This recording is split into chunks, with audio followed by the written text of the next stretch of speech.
ngasi December ki tang 13 Women Action Committee amadi Maira Paibi khungang degi lakri ba single loina na hayeng December ki tang 13 nupi lan pangthokadoi ba sida akoi apunbagi ima ani na punjanabi waina matam kya dagi khoi lauraga ima singda khorammaga adugumba lakjabani adubu puloidabagi mami amakha urakpadagi ngasi amuka hanna akoi press meet ji tawdaba yadaba matang amakhak lakpana miyamda akoi paujel asi thamjabani maramdi nahan akoi nasu December ki tang amadasu akoi amyagi akoi gi adugumba Lakipur branch da akoi adugumba mifam amadasu Women Action Committee nasu request tawba leigare atopa organization kaya nasu haidi ima ani se punjanabiu aduga thauramasi amatta oibagi oina pangthok piu haiduna khoramduna ima singda haijaraga lakpa phongda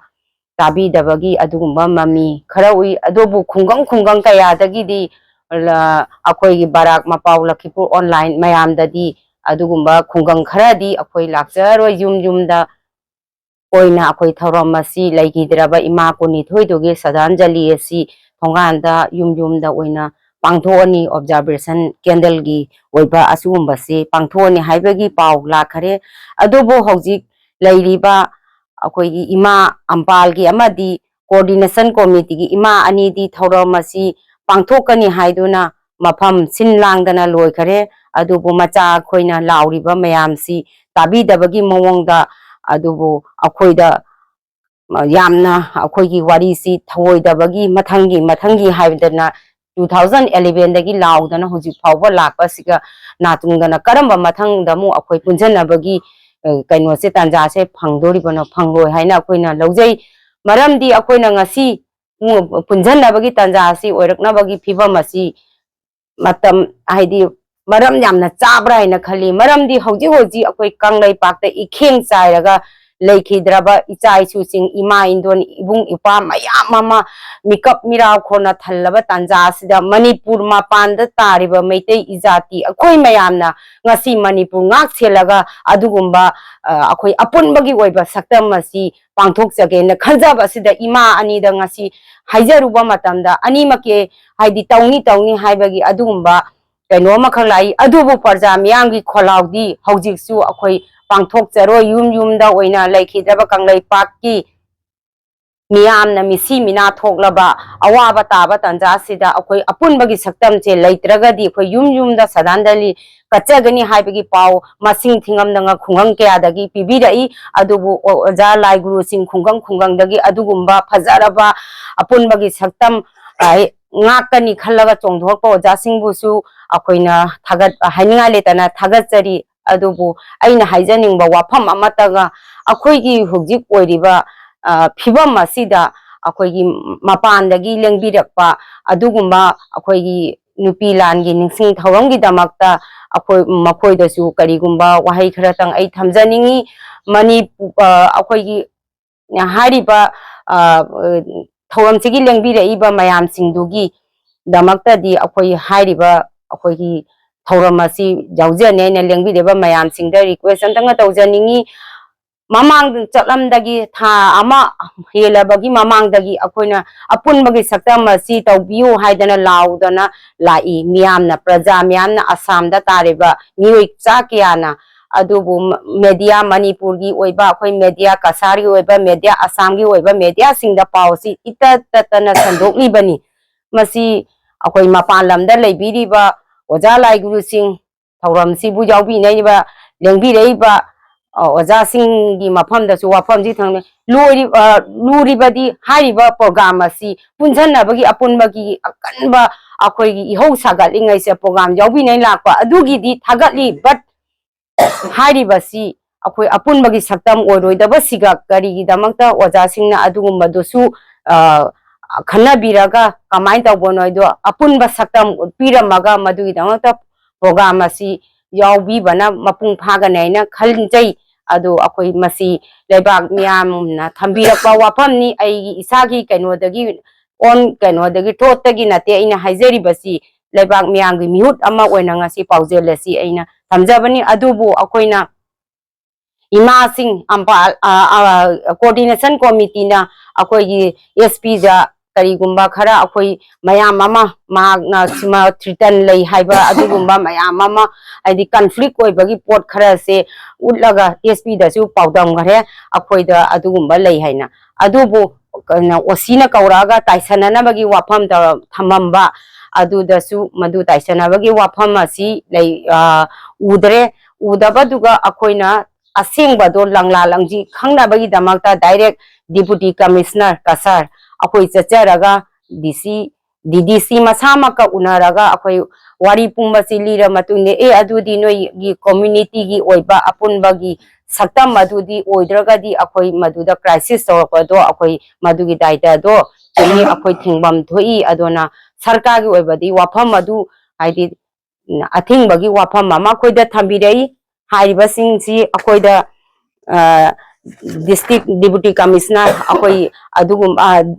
district commissioner na akoi da receipt copy ma pibire aduga loina na ngasi so akoi makoi ga unana bagi sem sari loina na asi makoi na superintendent of police kasar asiga so akoi unaduna isama wari sanaraga madugi matungda ngahaki matungda mangna osi lakhipuda su information pi gare masi program asi kaigadabo oiragadi masi anima ki jasanaba leitragadi program asi tohan biganu haidona masi SP masamangna osi lakhipuda hairappa lei khare hauje akoina maraksida akoigi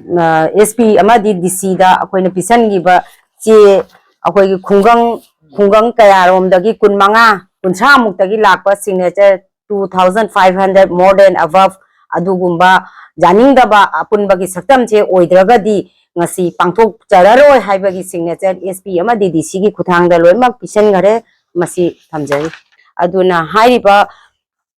wafam masi lebak miyamna ima sing da su adu ima sing da su amuka na request tawi haying pangthok doriba thauram masi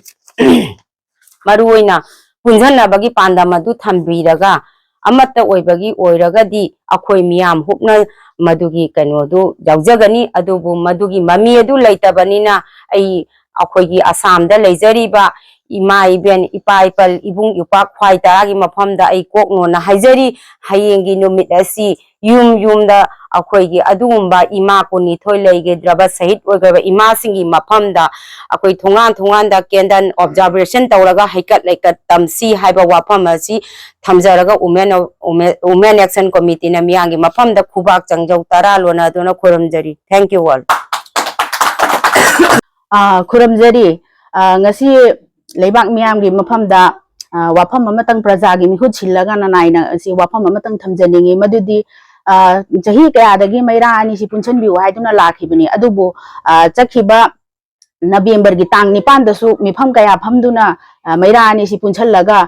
duna thaurom asi pangthokpi haiduna haijakibani adubu haujikti ima ani sina punchen bidrabani na aduga akhoigi action committee gi maikaidagi su akhoigi women action committee gi maikaidagi su wafam kaya ma thamjakhrabani adubu asuk yamna thamgraba wafam asida ima ani sina punchen bidrabani na punchen dana tawriba thauram asida mayamna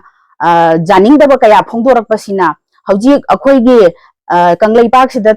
tariba awaba cheirak asidai sida thauram asibu tongan na tawa haibasi yamna phajadaba ama oibana akhoigi leibak miyam dan ai hangna haijaning badi atei kari sunate thauram asida chatpi bagi mahutta yum da oina leikhidraba ima singdugi ima leikhidraba ima singdugi mafamda sardhanjali oina kendal amamam chukhatpire hairaga yum da oina pangthok pibana hena phagani haina khanjai aduga pangthokani haina ima anina kanna akan bida mukhrabani na akhoi su masigi violence thorpa jai haiduna akhoina praja gi tarap tagi akhoina DC da akhoina ma memorandum ma pisan jakhibani ado DC na masigi